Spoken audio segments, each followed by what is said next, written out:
Good morning, जय श्री कृष्ण, जय स्वामीनारायण, जय माताजी। रिप्रोडक्टिव सिस्टम में આપણે આજે આગળ વધીએ। ત્રીજું પ્રકરણ મનુષ્યમાં પ્રજનન, એમાં આપણે આગળ વધીએ। જન્યુજનન એટલે કે જનન કોષોનું નિર્માણ, પુરુષ અને સ્ત્રી એનું પ્રજનન તંત્ર વિશે આપણે માહિતી મેળવી લીધી।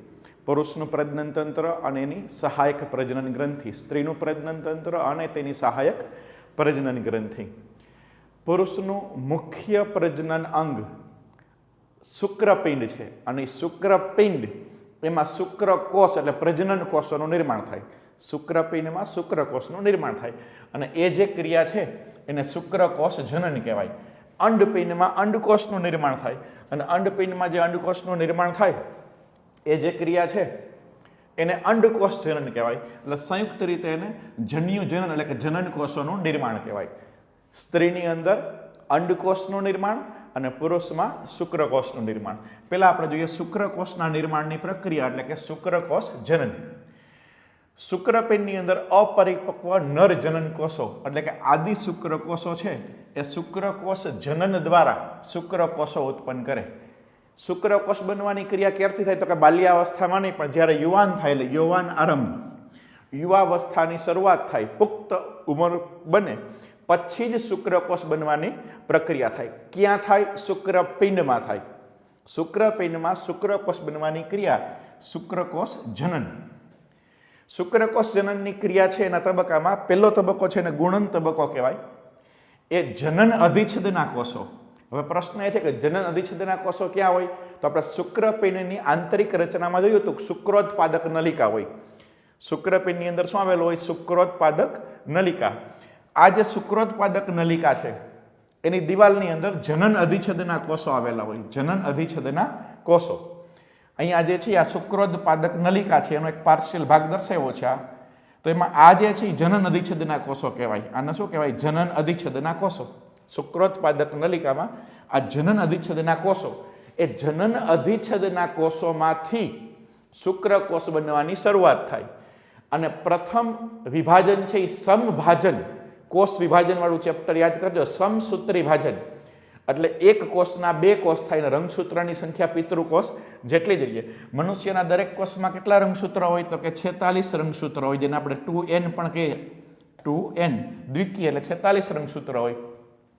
તો આ જનન અધિચ્છદના કોષો જેમાં 46 રંગસૂત્ર એટલે કે 2n હોય એનું સમસૂત્રી ભાજન થાય એટલે 1 ના 2 કોષો થાય, ફરીથી 2 ના 4 થાય, 4 ના 8 થાય, 8 ના 16 થાય, આથી અનેક ગણા થાય। આથી આ તબક્કાને શું કહેવાય? ગુણન તબક્કો કહેવાય। આને શું કહેવાય? ગુણન તબક્કો। તો ગુણન તબક્કો શુક્રોત્પાદક નલિકા, શુક્રપિંડમાં આવેલી શુક્રકોષો ઉત્પન્ન કરતી નલિકા, શુક્રોત્પાદક નલિકા, એની દિવાલમાં આવેલા જનન અધિચ્છદના કોષો સમભાજનની ક્રિયાથી, સમસૂત્રી ભાજનની ક્રિયાથી, એટલે સમભાજનની ક્રિયા હોય એટલે જનન અધિચ્છદના કોષોમાં મનુષ્યમાં કેટલા રંગસૂત્ર હોય તો કે 2n 46, તો એના ડિવિઝનથી જે નવા કોષો બનશે એમાં પણ 46 રંગસૂત્ર જ હોય। તો આ ગુણન તબક્કો કહેવાય। અને કોષ વિભાજન છે એટલે એમાં એનું કદ એ મહત્તમ હોય અને ક્રોમેટિન સભર કોષ કેન્દ્ર હોય। ક્રોમેટિન સભર કોષ કેન્દ્ર એ આપણે કોષ વિભાજનમાં શીખી ગયા કે કોઈ પણ કોષ વિભાજન થાય એ પહેલા આંતરાવસ્થા આવે અને એમાં G1, S અને G2 ફેઝ આવે અને G1, S અને G2 એમાં મુખ્યત્વે DNA, RNA અને પ્રોટીનનું સંશ્લેષણ થાય, એટલે કે ક્રોમેટિન દ્રવ્યનું સંશ્લેષણ થાય તો જ વિભાજન થાય। તો ગુણન તબક્કાને અંતે જે કોષો બને એને આદિ શુક્રકોષો કહેવાય। એને શું કહેવાય? આદિ શુક્રકોષો, જે સમસૂત્રી ભાજનની ક્રિયા દ્વારા ગુણન પામે અને સંખ્યામાં વધે। દરેક આદિ શુક્રકોષો દ્વિકીય હોય અને 46 રંગસૂત્રો ધરાવે। તો આ જનન અધિચ્છદનું સૌથી બહારનું સ્તર, એમાંથી આ જે બન્યું એને શું કહેવાય? આદિ શુક્રકોષો। આને શું કહેવાય? આદિ શુક્રકોષો। એ આદિ શુક્રકોષો છે એ રંગસૂત્રની દ્રષ્ટિએ દ્વિકીય હોય અને 46 રંગસૂત્ર ધરાવે। તો પ્રથમ તબક્કો છે એ ગુણન તબક્કો છે અને ગુણન તબક્કો છે એટલે એને શું કહેશું આપણે? ગુણન તબક્કાને અનેક ગણા થાય। એટલે પ્રથમ તબક્કો આપણે જોઈએ અહીંયા, આમાં કેટલા આ કોષની અંદર કેટલા રંગસૂત્ર છે? 46 રંગસૂત્ર છે। આ શું છે તો કે જનન અધિ છદ. એનું સમસૂત્રી ભાજન થાય તો એકમાંથી કેટલા કોષ બને? 2. રંગસૂત્ર એટલા જ રહ્યા. કેટલા રહ્યા? તો કે 46. આ સમભાજનની ક્રિયા, આ ક્રિયાને શું કહેવાય? સમભાજન. ફરીથી વિભાજન પામે તો 2 ના કેટલા થાય? 4 થાય. આમ અનેક વખત વિભાજન પામે એટલે લાખો અને કરોડોની સંખ્યામાં બને. આને કહેવાય આદિ શુક્રકોષો. તો આ 46 જ રહ્યા. આ જે તબક્કો છે એને શું કહેશું આપણે? ગુણન તબક્કો. અને ગુણન તબક્કાને અંતે જે કોષો બન્યા આને શું કહેવાય? આદિ શુક્રકોષો. આ જે બન્યા એને શું કહેવાય? આદિ શુક્રકોષ. આ આદિ શુક્રકોષ બને. હવે આવશે વૃદ્ધિ તબક્કો. હવે પછીનો તબક્કો શું આવશે? વૃદ્ધિ તબક્કો આવશે. વૃદ્ધિ તબક્કાની અંદર શું થાય કે ભાઈ આપણે કોઈ પણ એકની વાત કરીએ કે આ જે આદિ શુક્રકોષ છે, આદિ શુક્રકોષ એ કદની અંદર મોટો બને. આને વૃદ્ધિ તબક્કો કહેવાય. આને શું કહેવાય? વૃદ્ધિ તબક્કો. આમાં ક્યાંય સંભાજન થતું નથી. વૃદ્ધિ તબક્કામાં આદિ શુક્રકોષો છે એ મોટા જથ્થામાં પોષક દ્રવ્ય અને ક્રોમેટિન દ્રવ્ય એકત્રિત કરે અને આને પ્રાથમિક પૂર્વ શુક્રકોષ કહેવાય. આમાં પણ રંગસૂત્રની સંખ્યા કેટલી રહી? 46. આને શું નામ આવશું? પ્રાથમિક પૂર્વ શુક્રકોષ. અને પ્રાથમિક પૂર્વ શુક્રકોષ છે એના કોષ કેન્દ્રમાં કેટલા રંગસૂત્રો હશે? 46. ગુણન તબક્કામાં એકમાંથી અનેક થાય અને સંભાજનની ક્રિયા થાય. વૃદ્ધિ તબક્કામાં દરેકે દરેક, જો એકમાંથી 4 નથી, એકમાંથી 4 નથી સમજવાનું, એકમાંથી અનેક કરોડોની સંખ્યામાં થાય સમસૂત્રી ભાજન, એટલે જ અનેક ગણા થાય એટલે ગુણન તબક્કો કીધો. તો ગુણન તબક્કાને અંતે આદિ શુક્રકોષ બને. વૃદ્ધિ તબક્કામાં કદ મોટું થાય, પોષક દ્રવ્યનું નિર્માણ થાય કોષની અંદર, ક્રોમેટિન દ્રવ્ય એકત્રિત થાય એટલે વૃદ્ધિ તબક્કો થયો. વૃદ્ધિ તબક્કાને આપણે અંતરાવસ્થા જેવો કહી શકાય અને એને પ્રાથમિક પૂર્વ શુક્રકોષ કહેવાય. એને શું કહેવાય? પ્રાથમિક પૂર્વ શુક્રકોષ. નેક્સ્ટ જોઈએ આપણે હવે પરિપક્વન તબક્કો. પરિપક્વન તબક્કો. પ્રાથમિક પૂર્વ શુક્રકોષ પ્રથમ અર્ધસૂત્રી ભાજન. પ્રથમ અર્ધસૂત્રી ભાજન તો કે કોષ વિભાજનમાં આપણે અર્ધીકરણની પ્રક્રિયા ભણી ચૂક્યા છીએ. અર્ધસૂત્રી ભાજન છે 2 તબક્કામાં થાય. અર્ધીકરણનો પ્રથમ તબક્કો અને અર્ધીકરણનો બીજો તબક્કો. તો પ્રથમ અર્ધસૂત્રી ભાજન પૂર્ણ કરી અને એકકીય કોષોનું નિર્માણ કરે એને દ્વિતીયક પૂર્વ શુક્રકોષો કહેવાય. એટલે આનું અર્ધસૂત્રી ભાજન 1 થાય. અહીંયા લખું છું અર્ધીકરણ નો પ્રથમ તબક્કો. અર્ધીકરણનો પ્રથમ તબક્કો.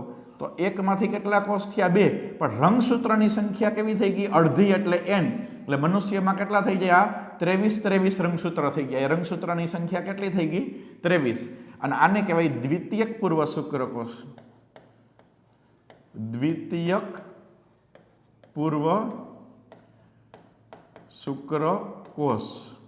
દ્વિતીયક પૂર્વ શુક્રકોષ. પ્રાથમિક પૂર્વ શુક્રકોષ એ અર્ધીકરણમાં પ્રવેશે અને અર્ધીકરણનો પ્રથમ તબક્કો જ પૂર્ણ થાય. એટલે એકમાંથી 2, એકમાંથી 4 નહીં. તો અર્ધીકરણના પ્રથમ તબક્કાને અંતે જે કોષ બને એને દ્વિતીયક પૂર્વ શુક્રકોષ કહેવાય. અને એમાં રંગસૂત્રની સંખ્યા કેટલી રહી? n એટલે કે અડધા થઈ ગયા. 46 હતા તો કેટલા થઈ ગયા? 23. એટલે કે જે દરેકની અંદર ફક્ત 23 રંગસૂત્ર જ ધરાવે. દ્વિતીય પૂર્વ શુક્રકોષ દ્વિતીય અર્ધસૂત્રી ભાજનમાં પ્રવેશે અને એમાંથી પ્રશુક્રકોષોનું નિર્માણ કરે. હવે આમાં ફરીથી અર્ધીકરણનો બીજો તબક્કો થાય.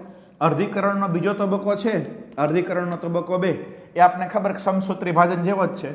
તો આમાંથી રંગસૂત્ર હવે અડધા નહીં થાય. રંગસૂત્ર કેટલા રહે? n. આને કહેવાય પ્રશુક્રકોષો. આને શું કહેશું આપણે?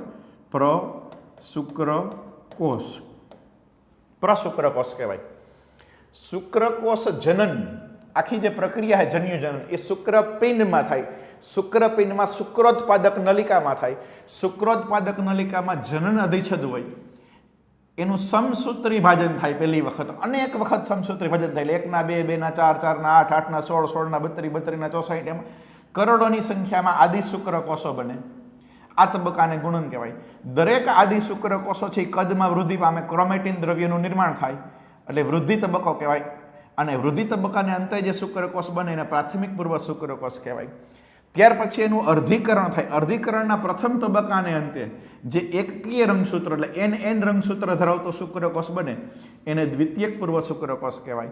અને અર્ધીકરણનો બીજો તબક્કો પૂર્ણ થાય એટલે જે શુક્રકોષ બને એને પ્રશુક્રકોષો કહેવાય. કેટલા પ્રશુક્રકોષો બને? તો 1 2 3 4 નહીં, આ એકમાંથી 4 બન્યા. એક આદિ શુક્રકોષોમાંથી કેટલા બન્યા? 4. પણ આપણી પાસે આદિ શુક્રકોષો કેટલા છે? તો કે કરોડોની સંખ્યામાં છે. તો કરોડો ગુણ્યા 4 એટલે કરોડ. એટલે અસંખ્ય પ્રશુક્રકોષોનું નિર્માણ થાય.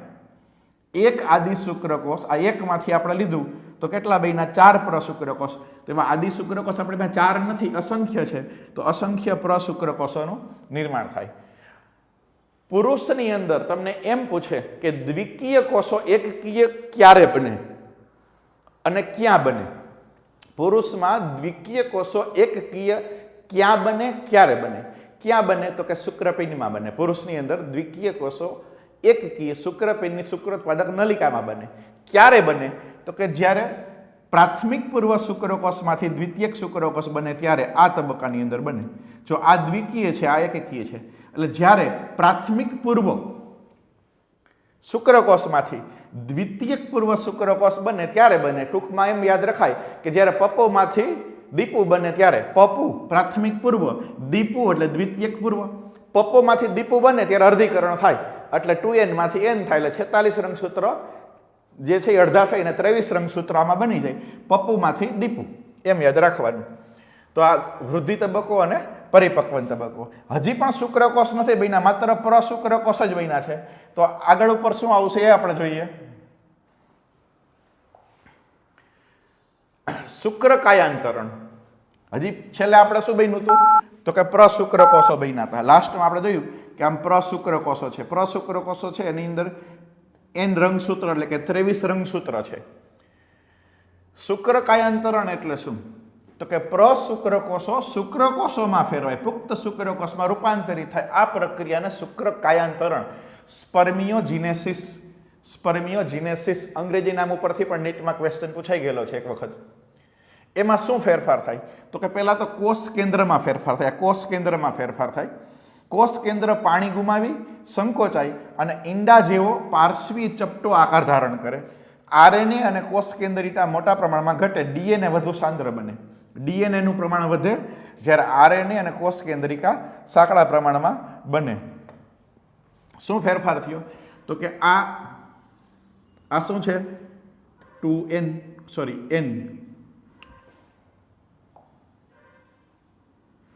અહીંયા n રંગસૂત્ર છે.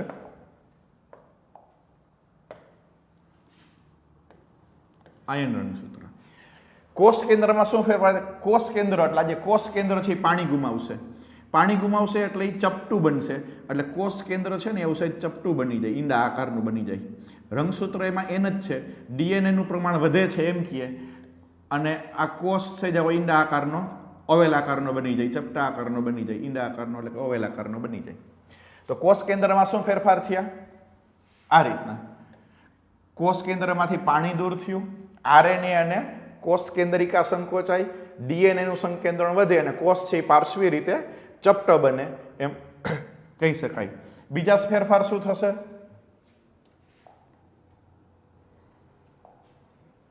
શુક્રાગ્રનું નિર્માણ. હવે શું થશે? તો કે શુક્રાગ્રનું નિર્માણ. શુક્રાગ્ર છે શુક્રકોષોની અગ્ર બાજુએ આવેલું હોય અને એમાં પ્રોટીએજ ઉત્સેચક એટલે કે હાઇલ્યુરોનિડેજ ઉત્સેચકનું નામ છે. હાઇલ્યુરોનિડેજ જે શુક્રકોષને અંડકોષમાં દાખલ થવા માટે મદદ કરશે. જ્યારે ફલનની ક્રિયા થાય, શુક્રકોષ અને અંડકોષનું મિલન થાય ત્યારે શુક્રકોષ અંડકોષની અંદર ઘૂસે એના માટે આ ઉત્સેચક છે એ જવાબદાર છે, હાઇલ્યુરોનિડેજ. સૌ પ્રથમ શું થાય? શુક્રકોષ જનનમાં શુક્રકોષ પૂર્વનું કોષ કેન્દ્ર એક બાજુએ થઈ જાય અને રંગસૂત્ર દ્રવ્ય સિવાયની બધી જ રચના કોષ કેન્દ્રમાંથી બહાર આવી જાય. આપણે કીધું કે કોષ કેવો થઈ ગયો? તો આવો લાંબો, આ ચપટું થઈ ગયું ઈંડાકાર. એમાં શું છે? n. રંગસૂત્ર દ્રવ્ય ડીએનએ આધારિત, ડીએનએ હિસ્ટોન પ્રોટીન સિવાયની બધી જ રચનાઓ કોષ કેન્દ્રમાંથી બહાર આવી જાય. કોષ કેન્દ્ર કેવું થઈ ગયું? ચપટું. ત્યાર પછી અમુક ગોલ્ગી પુટિકા એ કોષ કેન્દ્રની ઉપર અહીંયા ગોલ્ગીકાય એકત્રિત થાય. ગોલ્ગી પુટિકા, ગોલ્ગીકાય એકત્રિત થાય અને કેટલીક ગોલ્ગી પુટિકા કણિકાઓ ઉત્પન્ન કરે એને પ્રોએક્રોઝોમલ કણિકા કહેવાય. આ ગોલ્ગી પુટિકા એમાંથી વિશિષ્ટ પ્રકારની કણિકા ઉત્પન્ન થાય, એ કણિકાને પ્રોએક્રોઝોમલ કણિકા કહેવાય. શું થયું? તો કે શુક્રાગ્રહનું નિર્માણ કેમ થશે શુક્રકોષ બનવાની પ્રક્રિયામાં? કોષ કેન્દ્રમાંથી શું બહાર આવી ગયું? તો કે રંગસૂત્ર દ્રવ્ય સિવાયની બધી જ રચના બહાર આવી ગઈ, ઈંડાકાર અને પાતળું થઈ ગયું. ત્યાર પછી ગોલ્ગી પુટિકા છે એ કોષ કેન્દ્રની ઉપર અહીંયા ગોલ્ગી પુટિકા આવી જાય. આ જે રચના છે એને આપણે આગળ વધારીએ.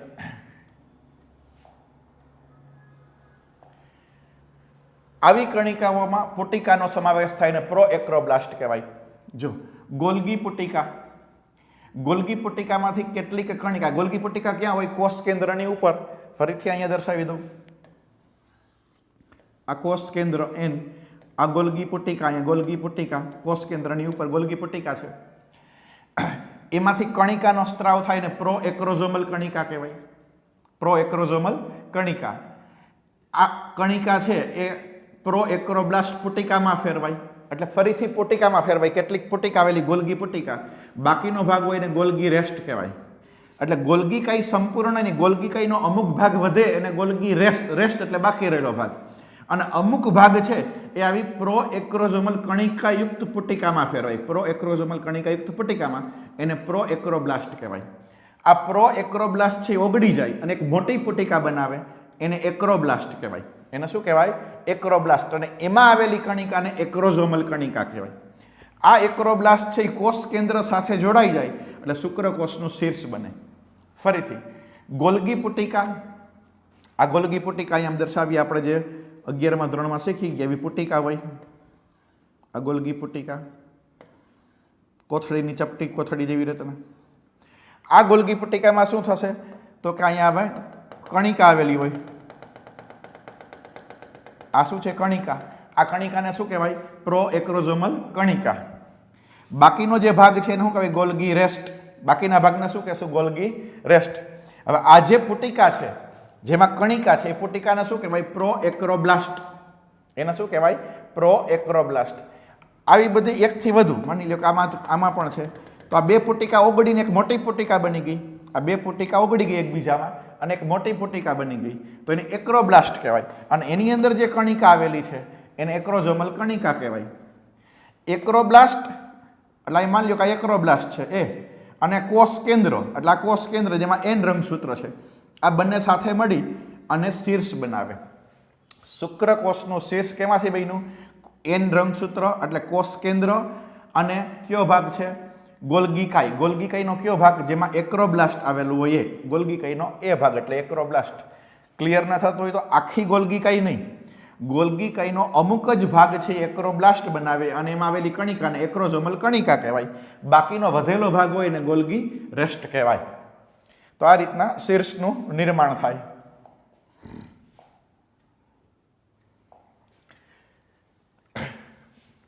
તારા કેન્દ્ર. પ્રશુક્રકોષના બે તારા કેન્દ્રો એક પછી એક કોષ કેન્દ્રની પાછળ ગોઠવાય. શું આખી પ્રક્રિયા થઈ? કોષ કેન્દ્ર જેમાં એન રંગસૂત્ર છે, આ એન રંગસૂત્ર છે, અહીંયા ગોલ્ગીકાઈ અને એક્રોઝોમલ કણિકા ને આ બધું નિર્માણ થઈ ગયું. આ તો આ સાથે મળીને શું બનાવ્યું? આખું શીર્ષ બન્યું. આને શું કહેવાય? શીર્ષ. હવે એવું તારા કેન્દ્ર. તારા કેન્દ્ર છે એ બે હોય, જોડમાં હોય, આપણે શીખી ગયા. એક પછી એક કોષ કેન્દ્રની પાછળ ગોઠવાય. તારા કેન્દ્રની અંદર 9 નલિકા હોય, આપણે ખબર એવી 9 નલિકા હોય. આવા બે તારા કેન્દ્ર એકબીજાની પાછળ ગોઠવાઈ જાય.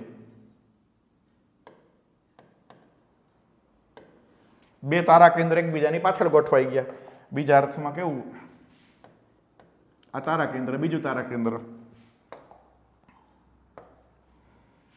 આ એક તારા કેન્દ્ર, આ બીજું તારા કેન્દ્ર, બે તારા કેન્દ્ર એકબીજાની પાછળ ગોઠવાઈ ગયા. અગ્રીય એકને અગ્રસ્થ તારા કેન્દ્ર કહેવાય. આને કહેવાય અગ્રસ્થ તારા કેન્દ્ર. અગ્રસ્થ તારા કેન્દ્ર. અને આને કહેવાય પાર્શ્વસ્થ અથવા તો એને કહેવાય દૂરસ્થ તારા કેન્દ્ર. આને શું કહેશું આપણે? દૂરસ્થ તારા કેન્દ્ર. હવે આ દૂરસ્થ તારા કેન્દ્ર છે એ તલકણિકામાં ફેરવાય. શેમાં ફેરવાય? તલકણિકામાંની અક્ષીય તંતુનું નિર્માણ કરે. તલકણિકા એટલે તલસ્થકાય. અક્ષ તંતુ અને પક્ષમાંની ઉત્પત્તિ તલસ્થકાયમાંથી થાય. તારા કેન્દ્રનું કાર્ય, આગલા ચેપ્ટરનો રેફરન્સ યાદ રાખવાનો. તારા કેન્દ્ર એ તલસ્થ કાય અથવા તલકણિકા બનાવે અને એમાંથી અક્ષતંતુ બનાવે. તો આ જે દૂરસ્થ તારા કેન્દ્ર છે એમાંથી એક આવી રીતે અક્ષતંતુનું નિર્માણ થયું. અક્ષતંતુ જેને પક્ષમાં અને કસા કહીએ ને એવી રીતે એક અક્ષતંતુનું નિર્માણ થયું. અક્ષતંતુનું નિર્માણ થયું. દૂરસ્થ તારા કેન્દ્રમાંથી અક્ષતંતુનું નિર્માણ થયું. અક્ષતંતુનું નિર્માણ થયું. ત્યાર પછી કણાભ સૂત્રો ભેગા મળીને અક્ષતંતુની ફરતે સર્પાકારે વીંટળાય. અહીંયા કણાભ સૂત્ર છે ગોઠવાઈ જાય સર્પાકારે. આ કણાભ સૂત્ર અહીંયા વીંટળાઈ ગયા, જે શુક્રકોષોનો મધ્ય ભાગ બનાવે. શુક્રકોષોનો શું બનાવે? મધ્ય ભાગ બનાવે. અને આ જે છે આ મધ્ય ભાગ કહેવાય અને આને કહેવાય શુક્રકોષની પૂંછ. તો પ્રશુક્રકોષ જે માત્ર આવો હતો, જેમાં એન રંગસૂત્ર હતું, એમાંથી આવો સંપૂર્ણ શુક્રકોષ બનવાની સમગ્ર પ્રક્રિયાને શું કહેવાય? શુક્ર કાયાંતરણ. શુક્ર કાયાંતરણ. ક્યાં ક્યાં ફેરફાર થયા? પહેલા તો શીર્ષમાં ફેરફાર થયા હતા, આપણે ફરીથી રિવાઇઝ કરી લઈએ. શીર્ષમાંથી પાણી બહાર નીકળી જાય, પછી ડીએનએનું સંકેન્દ્રણ વધે, આરએનએ અને કોષ કેન્દ્રિકા સંકોચાઈ જાય, રંગસૂત્ર દ્રવ્ય સિવાયના બધા જ ઘટકો બહાર નીકળી જાય. અહીંયા ગોલ્ગી કાઈ બને. ગોલ્ગી કાઈની અમુક પુટિકાની અંદર કણિકાને કહેવાય પ્રો એક્રોઝોમલ કણિકા. એકથી વધુ પુટિકા જોડાય અને એક્રોબ્લાસ્ટ બનાવે. એમાં એક્રોઝોમલ કણિકા હોય, વધારાનો ગોલ્ગી કાઈનો ભાગ હોય એને કહેવાય ગોલ્ગી રેસ્ટ. એ ઓગળી જાય, એ નકામો, એ નાશ પામે. આ રીતે શું બન્યું? શીર્ષ બન્યું. આ જે બન્યું એને શું કહેવાય? શીર્ષ. મધ્ય. ત્યાર પછી એની નીચે શું આવે? બે તારા કેન્દ્ર ગોઠવાઈ ગયા. આ બે તારા કેન્દ્ર, દૂરસ્થ તારા કેન્દ્ર છે એમાંથી અક્ષતંતુનું નિર્માણ થયું. અને મધ્ય ભાગમાં કઈ અંગિકા આવેલી હોય? કણાભ સૂત્ર એ આમ વીંટળાઈ ગયેલી હોય. હવે આ આખી રચના તમે જુઓ તો આમ આ મધ્ય ભાગ અને એની ફરતે આવો તમે દર્શાવી દો તો શુક્રકોષ બની ગયો. આ રીતના એક ચલિત શુક્રકોષોનું નિર્માણ થાય.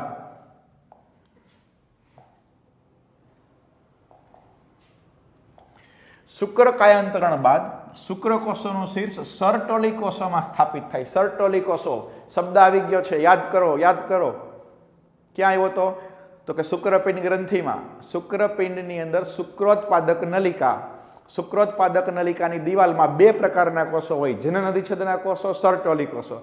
સર્ટોલી કોષોનું કાર્ય તો કે વિકાસ પામતા શુક્રકોષોને પોષણ આપે. આજે શુક્રકોષો બન્યા, શુક્રકોષ જનનની ક્રિયા થઈ, એને પોષણ આપવાનું કાર્ય થાય. તો એ શુક્રકોષોનું શીર્ષ સર્ટોલી કોષોમાં સ્થાપિત થાય છે. અને સ્પર્મિએશન તો કે શુક્રોત્પાદક નલિકામાંથી શુક્રકોષ મુક્ત થવાની ક્રિયા. અત્યાર સુધી જે શુક્રકોષ રહ્યો ક્યાં રહ્યો? તો કે શુક્રોત્પાદક નલિકામાં. ક્યાંથી? તો કે આદિ શુક્રકોષ. આદિ શુક્રકોષમાંથી પ્રાથમિક પૂર્વ શુક્રકોષ, એમાંથી દ્વિતીયક પૂર્વ શુક્રકોષ, એમાંથી પ્રશુક્રકોષ અને એમાંથી ચલિત શુક્રકોષ. હવે એ શુક્રકોષ એમાંથી મુક્ત થાય. એ મુક્ત થવાની ક્રિયાને સ્પર્મિએશન કહેવાય. શુક્રકોષ જનનની આખી પ્રક્રિયાનું નિયંત્રણ કોણ કરે? કોણ બેઠું બેઠું એનું નિયંત્રણ કરતું હશે? તો આ પણ આપણે શીખી ગયા હાઇપોથેલેમસ ગ્રંથિ. હાઇપોથેલેમસ ગ્રંથિમાંથી ગોનાડોટ્રોફિન રિલીઝિંગ હોર્મોન GnRH ઉત્પન્ન થાય. Gonadotropic hormone releasing hormone. હાઇપોથેલેમસમાંથી ઉત્પન્ન થતો RH કોની ઉપર અસર કરે? તો કે પિચ્યુટરી ગ્રંથિ, અગ્ર પિચ્યુટરી ગ્રંથિ ઉપર અસર કરે. એટલે અગ્ર પિચ્યુટરી ગ્રંથિમાંથી બે અંતઃસ્ત્રાવો મુક્ત થાય, LH, FSH. LH ને કહેવાય લ્યુટેનાઇઝિંગ હોર્મોન, FSH ને કહેવાય ફોલિકલ સ્ટિમ્યુલેટિંગ હોર્મોન. લ્યુટેનાઇઝિંગ હોર્મોન અને ફોલિકલ સ્ટિમ્યુલેટિંગ હોર્મોન. લ્યુટેનાઇઝિંગ હોર્મોન છે એ શુક્રપિંડમાં આવેલા લેડિંગના કોષો, જેનું બીજું નામ યાદ કરો. લેડિંગના કોષોને શું કહેવાય? આંતરાલીય કોષો. અને શું કહેવાય? આંતરાલીય કોષો. આંતરાલીય કોષો એની ઉપર અસર કરે. અને એટલા માટે જ નરમાં LH ને શું કહેવાય? ICSH, interstitial cell stimulating hormone. આંતરાલીય કોષોને ઉત્તેજતો અંતઃસ્ત્રાવ. તો ICSH interstitial cell stimulating hormone અથવા LH એટલે કે લ્યુટેનાઇઝિંગ હોર્મોન એ આંતરાલીય કોષો અથવા તો લેડિંગના કોષોને ઉત્તેજે એટલે એમાંથી એન્ડ્રોજન નામનો અંતઃસ્ત્રાવ મુક્ત થાય. અને એન્ડ્રોજન છે એ શુક્રકોષ જનનની પ્રક્રિયાનું નિયંત્રણ કરે. એટલે કે શુક્રકોષ જનનની પ્રક્રિયા પ્રેરે, એનું ઉત્તેજે શુક્રકોષ જનન. આ બાજુ આવીએ તો કે અગ્ર પિચ્યુટરી ગ્રંથિનો FSH એટલે કે ફોલિકલ સ્ટિમ્યુલેટિંગ હોર્મોન એ એન્ડ્રોજન બાઇન્ડિંગ પ્રોટીન ઉત્પન્ન કરે, ABP. એન્ડ્રોજન બાઇન્ડિંગ પ્રોટીન, અને આ એબીપી છે એ ટેસ્ટોસ્ટેરોન નામના અંતઃસ્ત્રાવનું પ્રમાણ વધારે, એનું સંકેન્દ્રણ વધારે, ટેસ્ટોસ્ટેરોનની સાંદ્રતા વધારે. એફએસએચનું બીજું કાર્ય તો કે સર્ટોલી કોષો ઉપર અસર કરે. એફએસએચ કોની ઉપર અસર કરે? સર્ટોલી કોષોમાં. એટલે સર્ટોલી કોષો છે શુક્ર કાયાંતરણની પ્રક્રિયામાં મદદ કરે. શુક્ર કાયાંતરણ, પ્રશુક્ર કોષોમાંથી ચલિત શુક્રકોષ બન્યો, પ્રશુક્ર કોષોમાંથી ચલિત શુક્રકોષ, એ આખી જે પ્રક્રિયા છે એ શુક્ર કાયાંતરણની પ્રક્રિયામાં મદદ કરે એમ કહી શકાય. આ સર્ટોલી કોષો છે એમાંથી એક અંતઃસ્ત્રાવ ઇન્હિબિન ઉત્પન્ન થાય. ઇન્હિબિન એ નેગેટિવ નિયંત્રણ કરે. આ બધું પોઝિટિવ હતું, આ નેગેટિવ. કઈ રીતે? તો કે ઇન્હિબિન છે એ અગ્ર પિટ્યુટરી ગ્રંથિ ઉપર અસર કરી આનો સ્ત્રાવ અટકાવી દે, અથવા તો ઇન્હિબિન છે હાઇપોથેલેમસ ઉપર અસર કરી અને આનો સ્ત્રાવ અટકાવે. જો આ બેનો સ્ત્રાવ અટકી જાય તો આખી પ્રક્રિયા બંધ થાય. તો આખી પ્રક્રિયા છે એને બંધ કરવાનું, એટલે કે નેગેટિવ ફીડબેક કાર્ય કોના દ્વારા થાય? ઇન્હિબિન જે સર્ટોલી કોષોમાંથી ઉત્પન્ન થાય. તો શુક્રકોષ જનનની પ્રક્રિયાનું નિયંત્રણ, ફરીથી ક્વિક રિવિઝન, હાઇપોથેલેમસ માસ્ટર ગ્રંથિ, એમાંથી આરએચ અંતઃસ્ત્રાવ જીએનઆરએચ ગોનાડોટ્રોપિન રિલીઝિંગ હોર્મોન, એ પિટ્યુટરી ગ્રંથિમાં આવે, અગ્રખંડમાં પાછો એ, એટલે એને ઉત્તેજે એટલે એમાંથી એલએચ અને એફએસએચ ઉત્પન્ન થાય. એલએચનું બીજું નામ છે આઈસીએસએચ ઇન્ટરસ્ટિશિયલ સેલ સ્ટિમ્યુલેટિંગ હોર્મોન. એ શું કરે? તો કે આંતરાલીય કોષો, જેનું બીજું નામ છે લેડિંગના કોષોને ઉત્તેજે એટલે એમાંથી એન્ડ્રોજન મુક્ત થાય અને એ શુક્રકોષ જનનની પ્રક્રિયા ઉત્તેજે. આ બાજુ જોઈએ તો એફએસએચ એટલે કે ફોલિકલ સ્ટિમ્યુલેટિંગ હોર્મોન, એ એન્ડ્રોજન બાઇન્ડિંગ પ્રોટીન બનાવે જે ટેસ્ટોસ્ટેરોનનું પ્રમાણ વધારે. આ નર જાતીય અંતઃસ્ત્રાવ છે. એફએસએચ છે સર્ટોલી કોષો ઉપર અસર કરે એટલે શુક્ર કાયાંતરણની પ્રક્રિયામાં મદદ કરે. સર્ટોલી કોષો શુક્ર કાયાંતરણની પ્રક્રિયામાં મદદ કરે. એન્ડ્રોજન છે શુક્રકોષ જનનની પ્રક્રિયામાં મદદ કરે. એમસીક્યુ બની ગયો, નજીકનો એમસીક્યુ. સર્ટોલી કોષો ઇન્હિબિન ઉત્પન્ન કરે, એ જે નેગેટિવ ફીડબેક દ્વારા હાઇપોથેલેમસ અને અગ્ર પિટ્યુટરી ગ્રંથિના સ્ત્રાવોને બંધ કરાવે. આ એનું નેગેટિવ ફીડબેક. તો આ એનું કાયાંતરણની પ્રક્રિયા કહી શકાય. શુક્રકોષની રચના જોઈએ આપણે. આપણે જોઈએ તો શુક્રકોષનું શીર્ષ, આ શુક્રકોષનું શીર્ષ. શીર્ષ કોના દ્વારા બન્યું હતું? શુક્રકોષનું શીર્ષ કોષ કેન્દ્ર અને ગોલ્ગી કાય એના દ્વારા બને, અને ગોલ્ગી કાયનું રૂપાંતરિત થઈ ગયું હોય, ગોલ્ગીનો બાકીનો ભાગ ઉગડી ગયો હોય, ગોલ્ગી રેસ્ટ, અને બાકીના ભાગમાંથી એક્રોબ્લાસ્ટ બની ગયું હોય. તો શીર્ષની અંદર શું આવેલું હોય? તો કે રંગસૂત્ર ધરાવતું કોષ કેન્દ્ર આવેલું હોય. આ કોષ કેન્દ્ર છે જેમાં એન રંગસૂત્ર આવેલા હોય. મનુષ્યમાં કેટલા રંગસૂત્ર આવેલા હોય? 23 રંગસૂત્ર આવેલા હોય. ઉપરનો ભાગને શુક્રાગ્ર કહેવાય, જે શેમાંથી બન્યો હતો? ગોલ્ગી કાયમાંથી. ગોલ્ગી કાય એમાંથી બનતો ભાગ છે. એ શુક્રાગ્રને આપણે એક્રોબ્લાસ્ટ કીધું હતું, અને અંગ્રેજીમાં એક્રોઝોમ કહેવાય. એને શું કહેવાય? એક્રોઝોમ. અને જેમાંથી હાયલ્યુરોનિડેઝ નામનો ઉત્સેચક ઉત્પન્ન થશે. તો આ શીર્ષ ભાગ થયો. ત્યાર પછી એવો મધ્ય ભાગ. મધ્ય ભાગની અંદર શું આવેલું હોય? કણાપસૂત્ર આવેલા હોય. આ મધ્ય ભાગની અંદર કણાપસૂત્ર આવેલા છે. કણાપસૂત્ર છે એ તરવા માટેની શક્તિ પૂરી પાડે. જ્યારે ફલન થાય ત્યારે અંડકોષ શુક્રકોષ પાસે નહીં આવે, શુક્રકોષ અંડકોષ પાસે જશે. અંડકોષ અચલિત છે, શુક્રકોષ ચલિત છે. તો શુક્રકોષને તરતો અંડકોષ પાસે જવું પડશે, અને ત્યાં સુધી જવા માટે, તરવા માટે શક્તિ જોઈએ. શક્તિ માટે એટીપી જોઈએ, અને એટીપીનું કારખાનું એટલે કણાપસૂત્ર. તો મધ્ય ભાગની અંદર એટીપીનું નિર્માણ કરતું શું આવેલું હોય? કણાપસૂત્ર, જે શક્તિનો સ્ત્રોત છે. અને અંતિમ ભાગ જે તારાકેન્દ્ર, દૂરસ્થ તારાકેન્દ્રમાંથી બન્યો હોય અક્ષતંતુ દ્વારા, એને શું કહેવાય? પૂંછડી તરીકે ઓળખવામાં આવે છે. પુરુષની અંદર લગભગ 200 થી 300 મિલિયન જેટલા શુક્રકોષો છે એનો મૈથુન ક્રિયા દરમિયાન ત્યાગ થાય. એટલે કે જ્યારે પુરુષ એક વખત સ્ખલન કરે, વીર્ય ત્યાગ કરે, ત્યારે એના વીર્યમાં 200 થી 300 મિલિયન જેટલા શુક્રકોષો આવેલા હોય. પણ એમાંથી પ્રજનન ક્ષમતા માટે, સામાન્ય પ્રજનન ક્ષમતા એટલે કે બાળક ઉત્પન્ન કરી શકવાની ક્ષમતા, એટલે કે જે શુક્રકોષો છે એ અંડકોષોનું ફલન કરી શકવાની જેનામાં શક્તિ હોય, એ ક્ષમતા માટે આમાંથી 60% શુક્રકોષોનો આકાર અને કદ સામાન્ય હોવો જોઈએ. 60% એટલે કેટલું થયું? તો કે 120 મિલિયન થી 180 મિલિયન.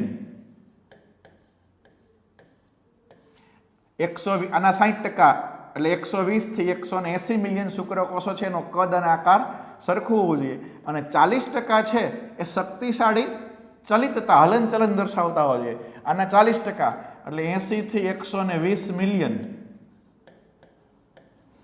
એ શક્તિશાળી હલનચલન કરી શકતા હોવા જોઈએ, જેના માટે જરૂરી છે કણાપસૂત્ર. તો તમને આની બદલે આવું પણ પૂછી શકે કે પુરુષના પ્રત્યેક સ્ખલનની અંદર કેટલા મિલિયન શુક્રકોષો હોય, એમાંથી કેટલા એ સામાન્ય પ્રજનન ક્ષમતા માટે સામાન્ય કદ અને આકારના હોય અને કેટલા છે એ શક્તિશાળી પ્રચલન ક્ષમતા ધરાવતા હોવા જોઈએ.